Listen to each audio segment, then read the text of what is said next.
Kembali di ruang kreasi, ruang kreatif, seru dan inspiratif. Saya ingin lanjutkan Kang Egy. Iya, Persyaratan untuk menjadi guru di PKBM. betul. Dan Wawan lolos di situ. Iya. Jadi mengikuti regulasi dan aturan yang sekarang berlaku, memang syarat sebagai guru di pendidikan non formal itu harus S1. Begitu. Oke. Iya. Tetapi untuk beberapa mata pelajaran seperti keterampilan itu kan kita banyak meminta atau memberdayakan teman-teman praktisi untuk keterampilan ini. Nah, salah satunya Kang Wawan ini kita masukkan di tutor untuk keterampilannya tata busana tadi. Dan di dalamnya itu ya ada sablon, kemudian juga ada menjahit gitu. Bahkan tidak hanya itu, sebetulnya beliau juga di tata boga, karena kita punya tempat untuk memberdayakan teman-teman di Angkringan Senja namanya, di Angkringan Senja. Betul. Dikelola oleh Kang Wawan. Betul. Kenapa Kang Wawan yang terpilih? Atau cerita dulu nih, siapa Kang Wawan di mata Kang Egy sebelumnya? Baik, jadi 2016 itu dulu dia udah tersenyum. Kita buka rahasianya. Ketika 2016 ini pulang saya mengajar, waktu itu saya masih mengajar di Madrasah Sanawiyah di MTS. Jenjang dengan SMP gitu. Jadi pulang ngajar itu sore hari saya membiasakan, tadi sudah disampaikan oleh Kang Wawan. Jadi pada sore hari sepulang ngajar tuh main silaturahmi ke terminal, ke pasar seperti itu, ke lampu merah ngobrol di Kadipaten. Di Kadipaten. Nah, satu saat di 2019 itu saya bertemu dengan Kang Wawan gitu. Ketika pertama kali bertemu dengan Kang Wawan ini ada satu hal yang menarik bagi saya. Biasanya ketika kami bertemu tuh saya salaman dengan teman-teman itu ya. Dan Kang Wawan ini satu di antara sekian, ketika salaman dengan saya itu dia cari air, cuci tangan. Kalau nggak ada air, dia lap-lap ke baju, baru berani salaman dengan saya.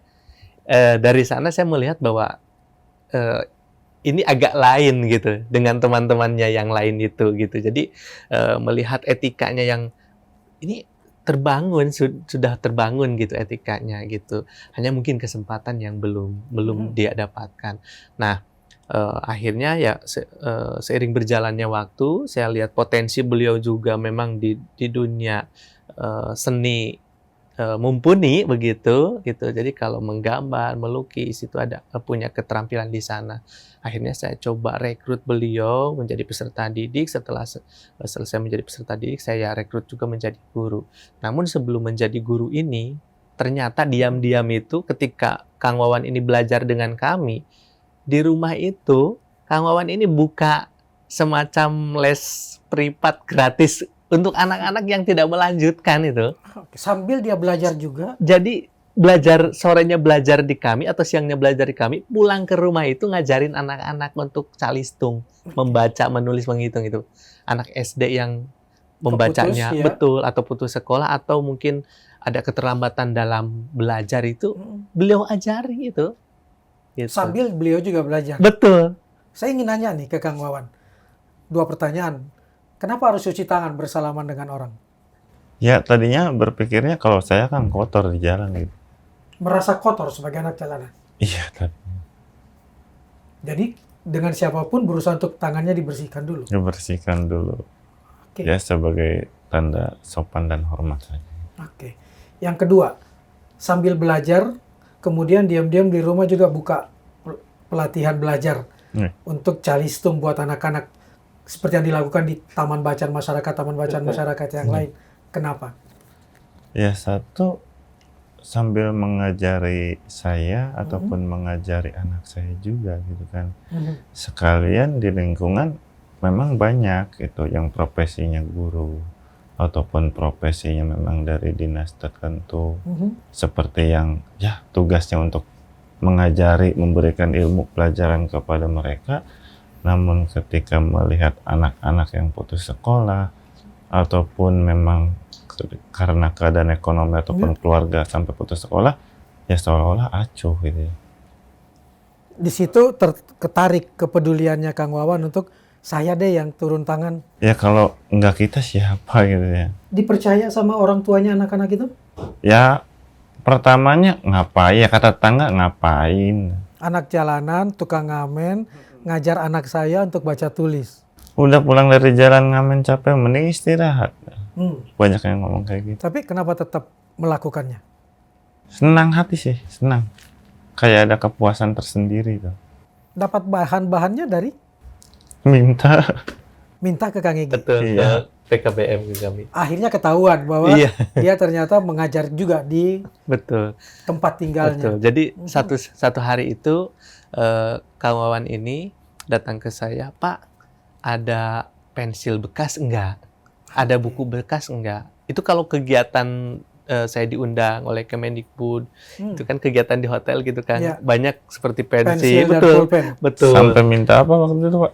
Whiteboard Whiteboard kecil. kecil gitu. Jadi pensil-pensil di hotel sekali dikumpulkan dikumpulin. untuk ngajar anak-anak Betul, ini. betul. Untuk dibagikan ke anak-anak. Betul. Oke. Nah, jadi dari sana saya baru tahu bahwa oh ternyata di belakang ini, dan itu tanpa sepengetahuan kami gitu. Tiba-tiba Kang Wawan ini Seolah-olah buka cabang PKBM iya, betul. Ciremai Bakti Nusantara Betul. di rumahnya. Betul itu. Dan saya tanya ada berapa anak gitu ya. Ada sekian Pak gitu. Dan sampai akhirnya ya udah kalau memang seperti itu, kalau untuk alat tulis karena kita sekolah gitu ya Kang. Jadi kita sekolah ini ya ada lah tersedia kalau untuk alat tulis, bahkan buku-buku pun ya kita siapkan gitu untuk teman-teman. Buku-buku gitu. tulis dan buku-buku pelajaran betul. untuk anak-anak di Betul. tingkat SD. Sesuai dengan tingkatan. Sesuai itu. dengan tingkat sampai Betul. SMA. Betul. Sampai SMA.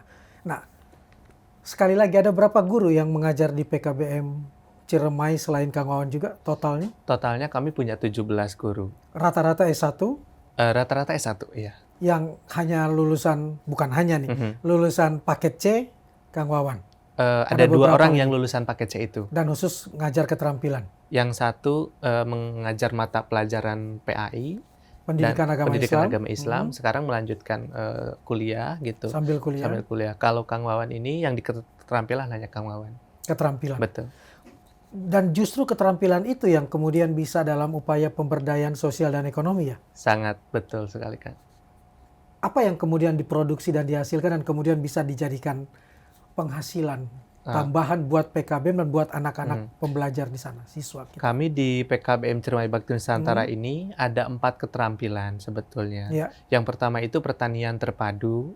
Nah, untuk pertanian terpadu ini kami diberikan kesempatan oleh pemerintah Desa Anggrawati di Kabupaten Majalengka sana. Di Kadipaten, Kabupaten.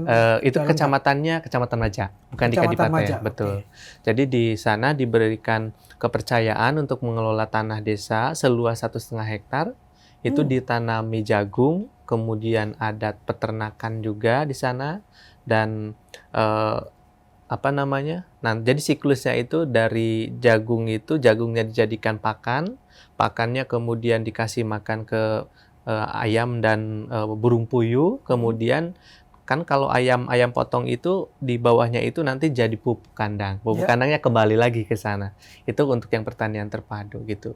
Kalau untuk yang kedua itu, Dan itu sudah menghasilkan uang juga. iya, alhamdulillah. Jadi kenapa kami mungkin satu-satunya PKBM kalau di Kabupaten Majalengka gitu ya, kami satu-satunya PKBM yang menggratiskan untuk seluruh usia. Kan pemerintah itu hanya menanggung sampai usia 24 tahun yang dibiayai oleh pemerintah. Di atas itu kan swadaya.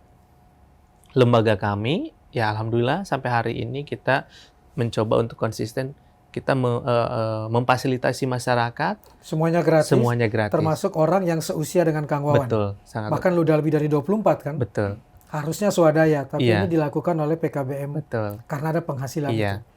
Pertanian terpadu, Iya. apalagi? Yang kedua tadi tata busana. Yang digawangi oleh Kang Wawan ini. Nah, tata busana ini diantaranya ada sablon, ada menjahit gitu.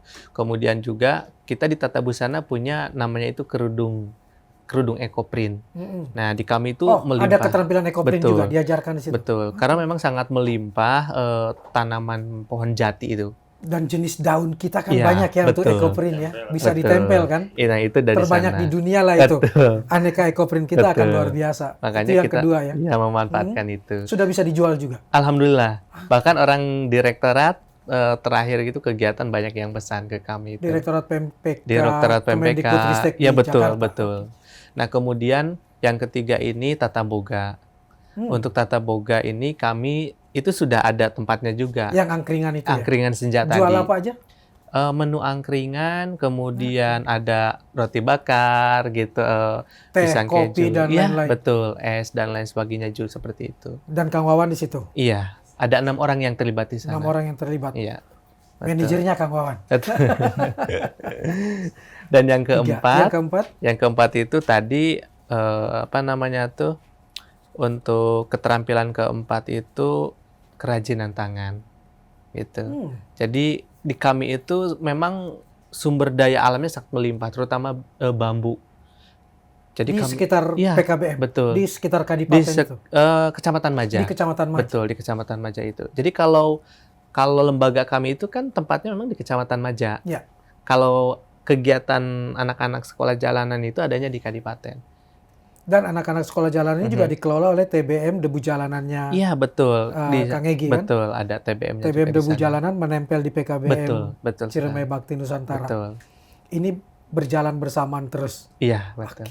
Kita akan bicara lebih lanjut lagi tentang bagaimana kita bisa berkolaborasi dalam mengelola PKBM di berbagai daerah kita. Kita akan berbagi inspirasi tetap di sini di Ruang Kreasi.